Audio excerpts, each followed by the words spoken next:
ఇవాళటి నుంచెల్లి రంజాన్ అయితే స్టార్ట్ అయిపోయిందనమాట. మాకు ఫస్ట్ డే ఎలా ఫుడ్ ఉంది, ఎలా స్టార్ట్ చేశామనేది చూపిస్తాను. ఈ వీడియో ఎండ్ వరకు చూడండి. Hey hi guys, welcome back to my mini vlog. ఇవాళనైతే ఈవినింగ్ టైంలో ఒక లొకేషన్కి అయితే వచ్చాము. ఆ లొకేషన్కి ఎందుకు వచ్చామంటే ఇవాళ మా సార్ వాళ్ళ కొడుకుది లాస్ట్ డే అంట ట్యూషన్ది. అక్కడ వాళ్ళ కోసం స్వీట్స్ అయితే తీసుకున్నాడు.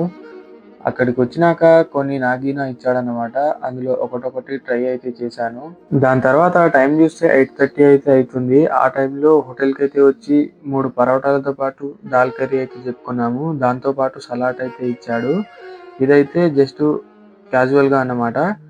ఇంకా సెహరీకి అయితే వేరే ఫుడ్, అదైతే హోటల్కి వెళ్ళి చికెన్ బిర్యానీ అయితే తెచ్చుకున్నాము. ఒకటి క్లియర్గా అర్థం చేసుకోండి, మబ్బుల్లో 4 నుంచి వెళ్ళి 5 వరకు తినేదాన్ని సెహరీ అంటారు. ఈవినింగ్ తినేదాన్ని ఇఫ్తార్ అని అంటారు. ఈ వీడియోలో ఇంతే గైస్, కలుద్దాం నెక్స్ట్ వీడియోలో. Thank you so much for watching.